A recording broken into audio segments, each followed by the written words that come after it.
YouTube, bienvenue dans cette toute nouvelle vidéo. Alors aujourd'hui, je vais vous donner quelques astuces pour que premièrement, vous n'ayez pas à refuser à chaque fois qu'on vous propose de sortir manger par peur de niquer votre diète. Et deuxièmement, pour pas qu'à chaque fois que vous ne puissiez pas compter vos macros sur un repas, vous vous disiez « Putain, de toute façon c'est foutu, autant manger comme un porc » et que ça se transforme en gros cheat meal bien sale. Donc vous êtes prêts?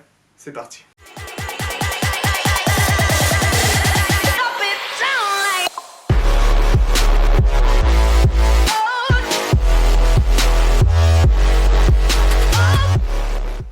Donc je vais ici vous parler des fois où vous ne pouvez pas manger chez vous, vous ne pouvez pas manger ce que vous avez préparé, mais vous voulez rester dans votre diète, vous voulez rester dans vos objectifs.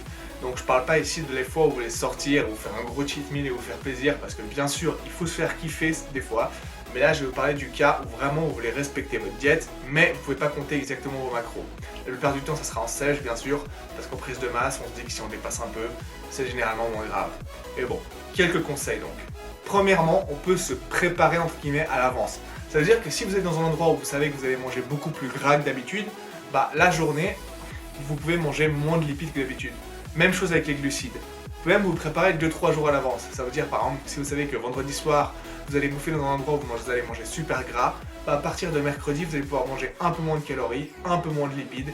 Et comme ça, au final, sur la semaine, vous n'aurez pas dépassé vos objectifs, ou en tout cas, vous les aurez dépassés que très peu. Donc, conseil numéro 1, préparez-vous à l'avance en adaptant votre diète. Conseil numéro 2, choisir la bonne option. Même si ici, c'est là on a moins de choix qu'aux States par exemple, il y a toujours des options qui sont mieux que d'autres.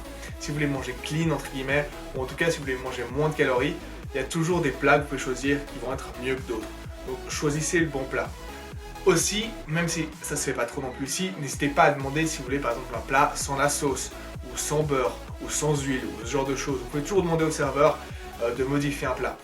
Après, c'est à vous de voir à quel point vous avez envie de kiffer et à quel point vous voulez limiter vos calories. Donc c'est à vous de trouver le juste équilibre et faire comme vous le sentez le mieux. Mais voilà, s'il y a un plat où par exemple la sauce ça vous dit rien, n'hésitez pas à demander sans sauce, ça sera plus facile à compter vos macros et en plus vous économiserez pas mal de calories. Conseil numéro 3, une fois que votre plat arrive, on va essayer de guesstimate ce qu'on a dans notre assiette. Donc comme je vous ai expliqué dans une ancienne vidéo, guesstimate, c'est un mélange entre guess et estimate, donc deviner et estimer ce que vous avez dans votre assiette. Parce que vous ne pourrez pas calculer précisément ce que vous avez, donc vous allez essayer d'estimer le plus précisément possible ce que vous avez devant vous. Alors ici, deux options différentes on va dire. Premièrement, si on a un plat entre guillemets compliqué où il y a plusieurs choses mélangées, typiquement une pizza ou un burger ou ce genre de choses, bon, bah vous allez chercher sur MyFitnessPal pizza, le nom de la pizza que vous avez pris et vous allez jeter une pizza comme ça. Malheureusement, ça ne sera pas très précis. Après, si vous avez des plats, on va dire, plus simples, on voit bien les choses séparément, vous pouvez estimer les quantités séparément. Par exemple, le riz, combien de grammes, la viande, combien de grammes, les légumes, combien de grammes, etc. Mais vous pouvez aussi faire ça pour les choses compliquées. Par exemple, on va dire des sushis, tout simplement. Vous pouvez estimer le nombre de grammes de riz et le nombre de grammes de poisson qu'il y a par-dessus. Même pour des burgers, par exemple, vous pouvez vous lancer en estimant le nombre de pain qu'il y a, la viande, le fromage, etc. Après, pour ça, c'est vrai qu'il faut avoir une certaine expérience, avoir une certaine notion de combien ça pèse, combien de grammes, des quantités, etc.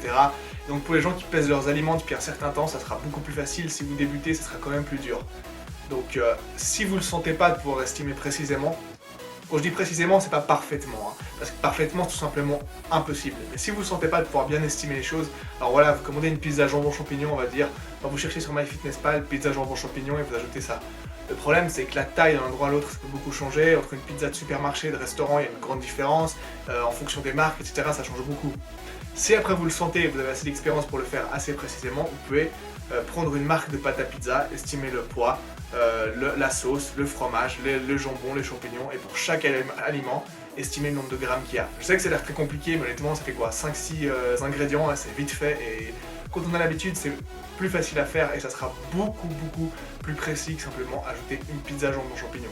Mais pour faire ça, c'est toujours mieux que rien, et ça vous donnera toujours une estimation de combien de calories vous allez manger et de quels sont vos macros que vous allez consommer. Donc voilà, ça a l'air de rien ces petits conseils, mais je vous assure que ça change tout, parce que je sais que beaucoup de gens, ceux qui sont obsédés par leur diète, refusent de sortir en se disant non, j'ai mon Tupperware chez moi, j'ai préparé la bouffe, je sais combien il y a et tout, et c'est bien d'être comme ça, mais dans une certaine mesure. Des fois, refuser de trop bouffer et tout, parce qu'on veut garder sa diète et tout, c'est bien, mais je vois des mecs qui se ramènent à leur repas de Noël avec leur famille alors qu'ils n'ont pas de compétition, rien, avec leur Tupperware et qui refusent de se faire plaisir, c'est un peu con. Si vous voulez rester dans votre diète, pas de soucis, mais faites-vous plaisir, refusez pas toutes les sorties. Ça veut dire que vous devez sortir bouffer comme un porc tous les jours, mais une fois de temps en temps ça fait du bien. Et comme je vous l'ai montré, on peut rester dans sa diète en sortant, il suffit d'estimer ce que vous avez devant vous. Donc j'espère que ces conseils vont vous aider. Et de l'autre côté, il y a ceux qui se disent, de toute façon du moment où je sors manger c'est foutu, autant me faire plaisir, bouffer 10 burgers, kebab, pizza. De toute façon voilà, ça se transforme en gros cheat meal bien sale. Non, c'est pas comme ça, c'est jamais foutu. Et de toute façon votre corps, si vous comptez pas les macros, votre corps va les compter pour vous. Donc je vous promets, faut pas faire n'importe quoi. Donc voilà, avec ces quelques petits conseils, 1, vous aurez plus d'excuses pour refuser de sortir, et 2, vous aurez plus d'excuses pour bouffer comme un porc quand vous ne pouvez pas compter vos macros. Donc j'espère que ça va vous aider.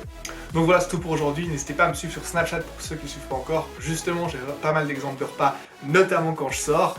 Et si vous avez kiffé cette vidéo, lâchez-moi un petit pouce bleu s'il vous plaît, ça aide la chaîne.